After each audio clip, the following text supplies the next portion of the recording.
Horror कहानियां थी। Haunted बस। रात के करीब 11 बज रहे थे। सड़क पर इक्का तुक्का गाड़ियां चल रही थी। अपनी नाइट शिफ्ट खत्म करके शीला और निकिता बस स्टॉप पर खड़ी थी। आज तो हमें बहुत देर हो गई। पता नहीं घर जाने के लिए हमें कोई साधन मिलेगा भी या नहीं। अगर कोई साधन नहीं मिला तो कहीं रात इसी बस स्टॉप पर ना बितानी पड़े। अपनी काली जुबान बंद कर। जब देखो तब उल्टी बातें ही करती है। अरे कुछ देर रुक जाना, कुछ ना कुछ मिल ही जाएगा। लेकिन काफी देर तक इंतजार करने के बाद भी उन्हें कोई बस नहीं मिलती। धीरे धीरे समय के साथ साथ सड़क पर चलने वाली गाड़ियों का दिखना भी बंद हो जाता है। अरे ये देख, अब तो सड़क पर एक भी गाड़ी नहीं दिख रही। दूर दूर तक गाड़ी और किसी इंसान का नामो निशान नहीं है। एक काम करते हैं, वापस अपने ऑफिस चलते हैं। हम दोनों आज रात वहीं गुजार लेंगे।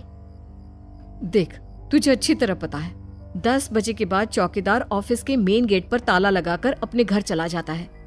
ऑफिस जाने का कोई फायदा नहीं है। इस सुनसान सड़क को देख मुझे बहुत घबराहट हो रही है। एक काम करना, उसी चौकीदार के घर चलते हैं।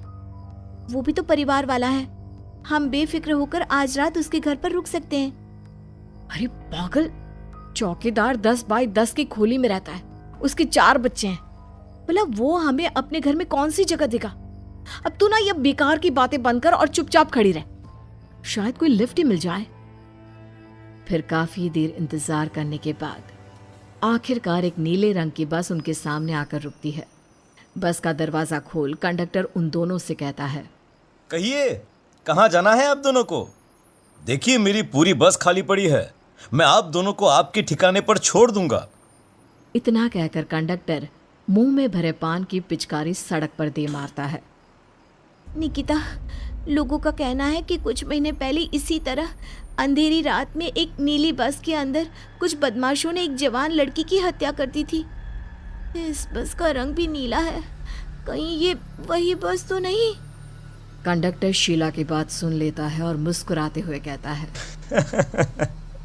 देखिए मेम साहब, उस घटना के बारे में मैंने भी सुना है। माना कि उस बस का रंग और मेरी बस का रंग एक है, लेकिन दुनिया में नीले रंग की एक ही बस तो नहीं है ना। हाँ, ये तो सिर्फ एक इत्तेफाक है। देखिए हमारी बस में एक मेम साहब पहले से ही बैठी हैं, चाहे तो आप देख लीजिए। निकिता गर्दन उठाकर देखती है तो बस के पीछे वाले हिस्से में एक लड़की कंबल ओढ़े बैठी हुई थी। सही तो बोल रहे हैं भैया, बस में पहले से एक लड़की बैठी है। चल अब हम भी बैठ जाते हैं, वैसे भी बहुत देर हो गई है। अरे ठहर जाना निकिता, मुझे डर लग रहा है। अरे तुझे इतना ही डर लग रहा है तो तू यहीं खड़ी रहे, मैं तो चली। अरे तुम मुझे छोड़कर कहाँ जा रही है? मैं भी चलती हूँ। दोनों बस में जाकर बैठ जाती हैं। देखते ही देखते ड्राइवर बस को तेज रफ्तार में चलाना शुरू कर देता है। तभी शीला की नजर पीछे वाली सीट पर अकेली बैठी लड़की पर पड़ती है। उस लड़की की लाल आंखें और उसका आधा जला हुआ चेहरा देखकर शीला घबरा जाती है। सुन निकिता, हमारे पीछे जो लड़की बैठी है ना, उसकी आंखें एकदम खून की तरह लाल और चेहरा किसी चुड़ैल की तरह डरावना दिख रहा है। अरे छोड़ ना, कौन कैसा दिखता है? मुझे इन सब बातों में कोई दिलचस्पी नहीं है। मैं थोड़ी देर झपकी लेना चाहती हूँ, इसलिए अब तू अपनी बड़बड़ बंद कर प्लीज। बेफिक्र निकिता अपनी आंखें बंद करके बैठ जाती है। दूसरी ओर बस जंगल के रास्ते में पहुंची है। चारों तरफ घना अंधेरा और साथ ही जंगल में मौजूद जंगली जानवरों की डरावनी आवाजें शीला को और भी ज्यादा डराए जा रही थी। थोड़ी ही देर में बस एक बरगद के पेड़ के पास से गुजरती है। तभी अचानक बरगद की डाल पर बैठी एक बिल्ली कूदकर खिड़की के रास्ते शीला की गोद में आ गिरती है। मर गई रे, बचाओ मुझे, कोई बचाओ। शीला के चिल्लाने की वजह से निकिता की आंख खुल जाती है और वो भी घबराकर इधर उधर देखने लगती है। तभी पीछे वाली सीट पर बैठी लड़की उठकर शीला के पास आती है और बिना कुछ कहे उस बिल्ली को शीला की गोद से उठा उसे सहलाते हुए अपनी गोद में लेकर वापस अपनी सीट पर जाकर बैठ जाती है। अरे शीला, तू तो बहुत ही डरपोक है। जरा जरा सी बात पर उछल पड़ती है। मैं कल से अकेले ही सफर करूंगी। अरे मैं क्या करूं? वो बिल्ली अचानक मेरी गोद में आ गिरी। अपनी बकवास बंद कर और मुझे चैन से सोने दे। इस तरह शीला को डांटकर निकिता फिर सो जाती है, पर तभी अचानक एक झटके से ब्रेक लगाकर ड्राइवर बस को रोकता है। शीला खिड़की से बाहर झांक कर देखती है तो उसे सड़क के किनारे एक काला आदमी खड़ा दिखाई देता है। उसकी बड़ी बड़ी दाढ़ी और अजीब से कपड़े देखकर शीला को घबराहट होने लगी। क्या हुआ ड्राइवर भैया? आपने बस क्यों रोक दी? अरे वो देखो, वहाँ वो सड़क के किनारे एक आदमी खड़ा है, उसी के लिए मैंने बस रुकवाई है। शीला निकिता को धक्का देकर नींद से जगाती है। अरे अब क्या हुआ? वो देख, सड़क किनारे कितना डरावना आदमी है। उसका अजीबोगरीब हुलिया देखकर लगता है जैसे कोई शैतान खड़ा हो। अब शीला की तरह निकिता भी उस आदमी को देखकर थोड़ा डरने लगती है। कंडक्टर, क्या तुम उस आदमी को बस में चढ़ाने वाले हो? उसे देखकर हमें डर लग रहा है, उसे बस में मत चढ़ाओ। अरे डरने की कोई बात नहीं है मेम साहब, ये आदमी जंगल के पीछे वाले गांव में रहता है। ये रोज इसी वक्त मेरी बस में बैठकर पड़ोस वाले गांव में जाता है, और वैसे भी ये बेचारा गूंगा है। अगर आप लोगों को डर लगता है तो मैं इसे ड्राइवर के बगल में बिठा देता हूँ। ओह अच्छा, ठीक है। फिर कंडक्टर का इशारा पाते ही वो आदमी बस में सवार हो जाता है। ड्राइवर दोबारा एक्सीलेटर पर जोर देकर बस को आगे बढ़ाता है। थोड़ी ही देर में बस एक घाटी पर चढ़ती है। बस के एक तरफ गहरी और डरावनी खाई थी, पर ड्राइवर को इस बात से कोई फर्क पड़ता नजर नहीं आ रहा था। वो लगातार बस की रफ्तार बढ़ाकर बस चलता जा रहा था। ड्राइवर भैया, आप देखते नहीं क्या बगल में इतनी गहरी खाई है? बस की रफ्तार लगातार बढ़ाए जा रहे हो, थोड़ा धीरे चलाओ ना। अरे मेम साहब, घबराने की कोई बात नहीं है, ये तो मेरा रोज का काम है। मैं तो यहाँ इसी रफ्तार से बस चलाता हूँ। आप बेफिक्र होकर अपनी सीट पर बैठ जाइए, आपको कुछ नहीं होगा। ड्राइवर के कहने पर निकिता शांति से बैठ जाती है। कुछ दूर चलने पर अचानक ड्राइवर बस को सड़क के किनारे रोक देता है। शीला एक बार फिर खिड़की के बाहर झांक कर देखती है, लेकिन इस बार उसे कहीं कोई दिखाई नहीं देता। अरे अब क्या हुआ? तुमने बस क्यों रोक दी? यहाँ तो दूर दूर तक कोई भी नहीं दिखाई दे रहा। ड्राइवर उसकी बात का कोई जवाब नहीं देता, पर कंडक्टर बोल पड़ता है।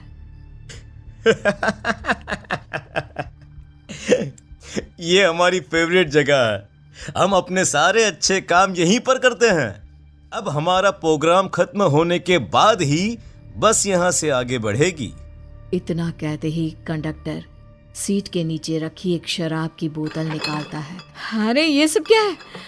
तुम्हारे बस में सवारी बैठी है, उन्हें घर पहुंचाने की जगह तुम यहाँ सड़क के बीच में बस रोककर शराब पियोगे? बस में लड़कियों के बैठे हुए भी तुम्हें ये सब करते हुए शर्म नहीं आती? कंडक्टर कोई जवाब नहीं देता और मुस्कुराते हुए शराब पीने लगता है। तभी ड्राइवर और दूसरा आदमी भी कंडक्टर के साथ मिलकर शराब पीने लगते हैं। निकिता, मुझे इन तीनों के इरादे कुछ ठीक नहीं लगते। हमने इस बस में बैठकर बहुत बड़ी भूल कर दी। तू घबरा मत, मैं हमेशा अपने पर्स में छोटा सा चाकू रखती हूँ। उसके रहते ये तीनों हमारा कुछ नहीं बिगाड़ पाएंगे। देखो गज्जू भैया, हमारी बस में इस समय 3 जवान लड़कियां बैठी हैं। कहो सबसे पहले किसका शिकार किया जाए? मैं तो कहता हूँ कि सबसे पहले वो जो पीछे अकेले जो बैठी है ना, उसे पकड़ कर लाओ। उसके बाद इन दोनों का प्रोग्राम फिट करेंगे। ठीक है, जैसी तुम्हारी मर्जी। अब वो आदमी पीछे वाली सीट पर बैठी लड़की के पास पहुंचकर उसका हाथ पकड़ लेता है, लेकिन तभी अचानक उस लड़की की आंखें जरूरत से ज्यादा बड़ी और लाल होने लगती है। उसका चेहरा गुस्से से लाल और उसके मुंह से नुकीले दांत दिखने लगते हैं। अरे अरे अरे, ये क्या? ये लड़की अचानक इतनी खतरनाक कैसे बन रही है? इतने में वो लड़की उस आदमी को उठाकर वहीं सीट पर पटक देती है। मुझे हाथ लगाएगा, तेरी इतनी हिम्मत! जोर से चीखते हुए वो लड़की उस आदमी पर हमला कर देती है और पल भर में ही उस आदमी का काम तमाम हो जाता है। ये देख ड्राइवर और कंडक्टर के होश उड़ जाते हैं। इतने में ड्राइवर अपनी जान बचाने के लिए तुरंत बस से बाहर कूद जाता है। पर तभी बस के पीछे की तरफ से तेजी से आ रहा एक ट्रक उसे कुचल कर चला जाता है। एक ही पल में अपने दोनों साथियों की मौत देख अब कंडक्टर के हाथ पैर कांपने लगते हैं। ये सब देख निकिता और शीला के भी होश उड़ जाते हैं। वो चुपचाप अपनी सीट पर ही छुप कर बैठी रहती हैं। अरे अरे अरे कौन हो तुम और तुम इतनी भयानक कैसे बन गई? अब वो लड़की गुस्से में गुर्राते हुए कंडक्टर का गला पकड़ लेती है। इतनी जल्दी मुझे भूल गए? कुछ महीनों पहले तुम तीनों ने बड़ी बेरहमी से मेरी हत्या की थी और फिर शहर छोड़कर भाग गए। कई दिनों से मैं तुम तीनों के इंतजार में भटक रही थी। आज जाकर मेरा बदला पूरा होगा। अब तू भी अपने साथियों की तरह जहन्नम पहुंच जाएगा। अब वो लड़की कंडक्टर को उठाकर बस के पास मौजूद खाई में फेंक देती है। कंडक्टर एक बड़े पत्थर से जा टकराता है और उसकी भी मृत्यु हो जाती है। दूसरी तरफ ये सारा नजारा देख शीला और निकिता बेहोश हो जाती है। अगली सुबह जब उन दोनों को होश आता है तो वो अपने आप को एक सरकारी अस्पताल में पाती है।